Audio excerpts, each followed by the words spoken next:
Welcome to this session. This session is for providing few more points based on the concept of adjustment, frustration and conflict. Everybody is talking about the concept of adjustment. That means many of them are having the problem of adjustment. How to adjust with the society.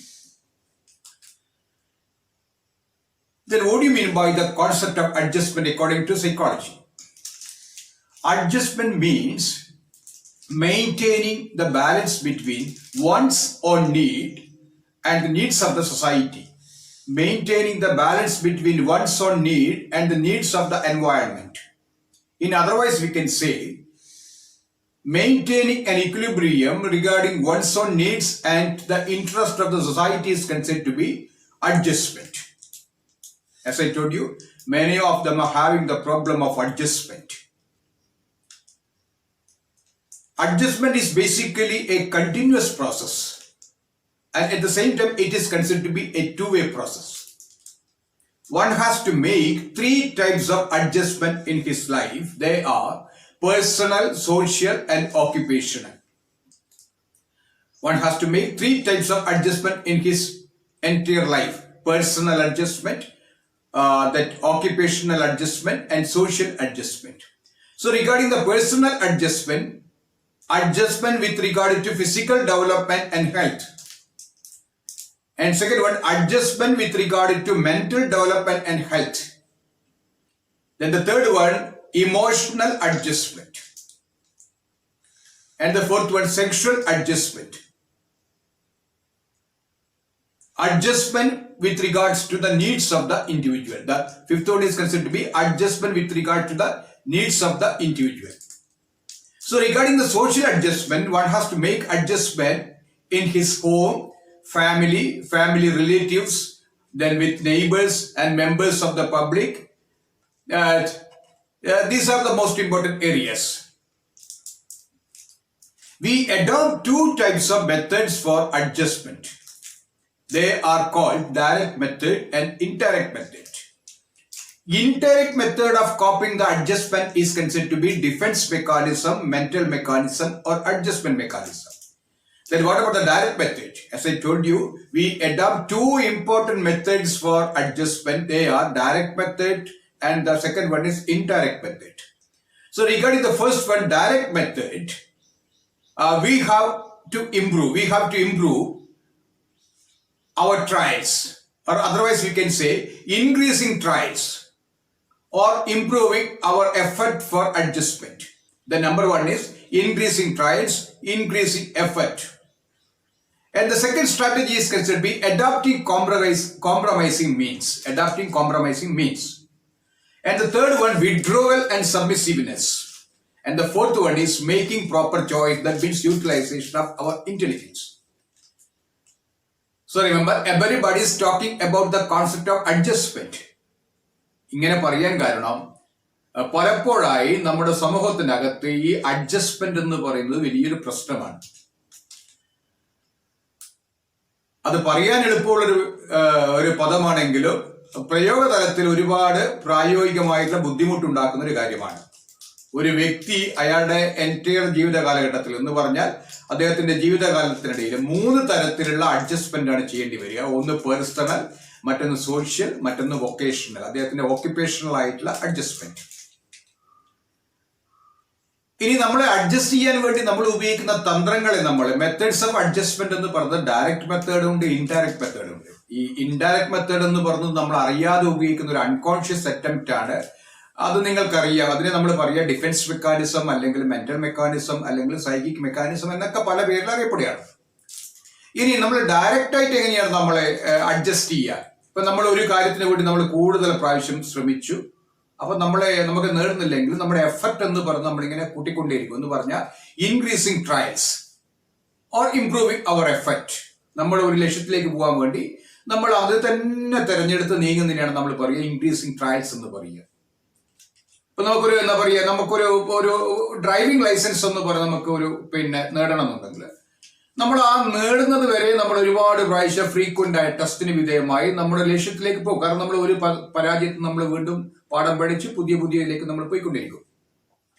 രണ്ടാമത്തെ കേസിൽ adapting compromising means നമ്മൾ ഒരു ലക്ഷ്യം തിരഞ്ഞെടുത്തു, പക്ഷെ ആ ലക്ഷ്യം നേടിയില്ല, പക്ഷെ നമ്മുടെ അറ്റൻഷൻ നമ്മൾ വേറെ തരത്തിലേക്ക് അത് തിരിച്ചുവിടും. നിങ്ങൾക്ക് വ്യക്തമായി മനസ്സിലാക്കാൻ വേണ്ടി ഞാനൊരു ഉദാഹരണം പറയാം. ഇപ്പൊ IAS ട്രൈ ചെയ്തൊരു കുട്ടി IAS കിട്ടിയില്ല, പക്ഷെ ആ കുട്ടി എന്ത് ചെയ്യും, ഒരു കോംപ്രമൈസിംഗ് ആയിട്ടൊരു മേഖല തിരഞ്ഞെടുക്കും. എന്ന് പറഞ്ഞാൽ വേണമെങ്കിൽ ഒരു പഞ്ചായത്ത് സെക്രട്ടറിയോ അല്ലെങ്കിൽ ഉയർന്ന പോലീസ് ഉദ്യോഗസ്ഥനോ പട്ടാളത്തിലെ ഓഫീസറോ ആയിട്ട് അദ്ദേഹം മാറും. അപ്പൊ ഒരു കോംപ്രമൈസിംഗ് എന്ന് പറയുന്ന പദവി എടുക്കുക എന്നുള്ളതാണ് നമ്മൾ രണ്ടാമത്തെ അറ്റംപ്റ്റ് എന്ന് പറയുന്നത്. മൂന്നാമത്തെ നമ്മൾ ആയുധം വെച്ച് കീഴടങ്ങുക, വിഡ്രോവൽ ആൻഡ് സബ്മിസീവ്നെസ്. നമ്മൾ പരാജയം സമ്മതിച്ച് നമ്മുടെ പരിപാടികളെല്ലാം നമ്മൾ സ്റ്റോപ്പ് ചെയ്യും എന്ന് പറയാം. 3-5 പ്രാവശ്യം നമ്മൾ കൺസിക്യൂട്ടീവായി നമ്മൾ പരീക്ഷ എഴുതി പരാജയപ്പെടുകയാണെങ്കിൽ നമ്മൾ ഇനി അത് ആ മേഖല നമ്മൾ നോക്കുന്നേ ഇല്ല, നമ്മളത് ഉപേക്ഷിച്ചു. വിഡ്രോവൽ അതിനെ പറയാം, വിഡ്രോവൽ എന്നാണ് പറയുക. നാലാമത് making proper choice and decision, that means we make use of our intelligence. നാലാമത്തെ കേസിനകത്ത് നമ്മളെ എന്താ പറയാ, നമ്മുടെ ഇന്റലിജൻസ് ഉപയോഗിച്ച് പുതിയ തന്ത്രങ്ങൾ ആവിഷ്കരിച്ച് നമ്മുടെ ലക്ഷ്യത്തിലേക്ക് നമ്മൾ നീങ്ങും. അപ്പൊ ഒരു വ്യക്തി 2 തരം മെത്തേഡ് ഉപയോഗിക്കും, ഒന്ന് ഡയറക്റ്റ് മെത്തേഡും മറ്റൊന്ന് ഇൻഡയറക്റ്റ് മെത്തേഡും. ഇനി എന്താണ് നമ്മുടെ ഒരു നല്ല അഡ്ജസ്റ്റ്മെന്റ് ഉള്ള ഒരു വ്യക്തിയുടെ ഗുണങ്ങൾ എന്തൊക്കെയാണ് ജസ്റ്റ് ഒന്ന് പറഞ്ഞു പോവാം. That means characteristics of well-adjusted person. Key points മാത്രമേ പറയൂ. ഫിസിക്കലി അഡ്ജസ്റ്റഡ് ആണ് അദ്ദേഹം, ഇമോഷണലി അഡ്ജസ്റ്റഡ് ആണ്, ദെൻ സോഷ്യലി അഡ്ജസ്റ്റഡ് ആണ്. ഇപ്പൊ ഫിസിക്കലി, ഇമോഷണലി, സോഷ്യലി അഡ്ജസ്റ്റബിൾ ആണ്. നാലാമത്തത് awareness regarding one's own strength and weakness. ഒരു വ്യക്തിക്ക് അയാളുടെ സ്ട്രെങ്ത് എന്താണ്, വീക്ക്നെസ് എന്താണെന്ന് അറിയാം. എന്ന് പറഞ്ഞാൽ പൊട്ടൻസി എന്താണ്, പരാജയത്തിന്റെ മേഖലകൾ എന്താണെന്ന് അറിയാം. മൂന്നാമത് റെസ്പെക്ടിങ് ഹിംസെൽഫ് ആൻഡ് അതേഴ്സ്. നമ്മളെ തന്നെ റെസ്പെക്ട് ചെയ്യുക എന്ന് പറഞ്ഞാൽ we have to accept our self conscious. നമ്മുടെ സെൽഫ് കോൺഷ്യസിനെ നമ്മൾ ആക്സെപ്റ്റ് ചെയ്യുന്നു, നമ്മുടെ സെൽഫ് കോൺസെപ്റ്റ് നല്ലതാണ്. അതുപോലെ തന്നെ നമ്മൾ സ്വമേധയെ ബഹുമാനിക്കുന്നു, നമ്മൾ മറ്റുള്ള വ്യക്തിയും കൂടി നമ്മൾ ബഹുമാനിക്കുന്നു. നാലാമത്തത് ലെവൽ ഓഫ് ആസ്പിറേഷൻ എന്ന് പറയുന്നത് റിയലിസ്റ്റിക് ആവണം. അഡ്വക്കേറ്റ് ലെവൽ ഓഫ് ആസ്പിറേഷൻ എന്നാണ് പറയുക. നമ്മുടെ കഴിവിന് അനുയോജ്യമായിട്ടുള്ള ലെവൽ ഓഫ് ആസ്പിറേഷൻ നമ്മൾ സെറ്റ് ചെയ്തു. അടുത്തത് സാറ്റിസ്ഫാക്ഷൻ ഓഫ് ബേസിക് നീഡ്സ്. നമ്മുടെ ചില ജീവശാസ്ത്രപരമായിട്ടുള്ള ആവശ്യകതകളെ നമ്മൾ സാറ്റിസ്ഫൈ ചെയ്യുന്നു. ഇനി absence of critical and fault finding attitude. നമ്മൾ വെറുതെ വിമർശിക്കുന്ന സമൂഹത്തിനെ നോക്കി വെറുതെ വിമർശിക്കുക, അനാവശ്യമായിട്ടുള്ള ചില കുറ്റപ്പെടുത്തൽ നടത്തുക, ഇങ്ങനെയുള്ള സ്വഭാവത്തിൽ നിന്ന് നമ്മൾ മോചിതനായിരിക്കും. പിന്നെ ബിഹേവിയറിന്റെ അകത്ത് ഫ്ലെക്സിബിലിറ്റി ഉണ്ടാവണം. That mean flexibility in behaviour. Then നമുക്കൊരു ബാലൻസ്ഡ് ഫിലോസഫി ഓഫ് ലൈഫ് ഉണ്ടാവണം. എന്ന് പറഞ്ഞാൽ ജീവിതത്തിൽ നമുക്കൊരു വർക്കിംഗ് ഫിലോസഫി ഉണ്ടാവണം. എന്ന് പറഞ്ഞാൽ കുറച്ച് മോറൽ കോഡ്സ് ഒക്കെ നമുക്ക് ഉണ്ടായിരിക്കണം. ഒരു ഫിലോസഫി ഓഫ് ലൈഫ് എന്ന് പറയുന്നത് ഉണ്ടായിരിക്കണം. ഇനി അടുത്തത് നമ്മളെ അഡ്വേഴ്സ് ആയിട്ടുള്ള സാഹചര്യങ്ങളെ, നമുക്ക് എന്താ പറയുക, നമുക്ക് പരിചിതമല്ലാത്ത സാഹചര്യങ്ങളെ ഫലപ്രദമായി നേരിടാനുള്ള ഒരു കഴിവ് നമ്മൾ ആർജിക്കണം. ഇപ്പൊ നമ്മളെല്ലാവരും ഒരു പാൻഡമിക് സിറ്റുവേഷൻ ജീവിക്കുകയാണ്. അപ്പൊ പുതിയ സാഹചര്യങ്ങളെ നമുക്ക് നേരിടാനുള്ള ഒരു വിൽ പവർ നമുക്കുണ്ടെങ്കിൽ നമ്മൾ ഏറ്റവും നല്ല ഒരു അഡ്ജസ്റ്റഡ് ആയിട്ടുള്ള ഒരു മനുഷ്യനാണെന്ന് വേണമെങ്കിൽ നമുക്ക് പറയാം. അപ്പൊ നമ്മള് ഫിസിക്കലി, ഇമോഷണലി, സോഷ്യലി അഡ്ജസ്റ്റബിൾ ആവണം. ലെവൽ ഓഫ് ആസ്പിറേഷൻ റിയലിസ്റ്റിക് ആയിരിക്കണം. കുറ്റപ്പെടുത്തുന്ന സമീപനത്ത് മാറി നിൽക്കണം. ബിഹേവിയറിന്റെ അകത്ത് ഫ്ലെക്സിബിലിറ്റി ഉണ്ടാവണം. പിന്നെ ബേസിക് നീഡ് സാറ്റിസ്ഫൈ ചെയ്യണം. ബാലൻസ്ഡ് ഫിലോസഫി ഉണ്ടാവണം. അതുപോലെ തന്നെ ബിഹേവിയറിന്റെ അകത്തൊരു പിന്നെ നമ്മൾ ഏത് സാഹചര്യത്തോടും നമ്മള് ഡീൽ ചെയ്യാൻ നമുക്കൊരു കഴിവുണ്ടെങ്കിൽ നമ്മൾ അത്തരം സാഹചര്യത്തെയാണ് നമ്മൾ പറയുക അഡ്ജസ്റ്റഡ് എന്ന് പറയുക. And the next is frustration and conflict. What do you mean by frustration? The term frustration implies desire is blocked. Or in otherwise we can say delayed reinforcement is considered to be frustration. Malayalam പറയുകയാണെങ്കിൽ ഇല വെച്ച് ഊടില്ല എന്ന് പറയുന്നതിനാണ് നമ്മൾ പറയുക frustration എന്ന് പറയുക.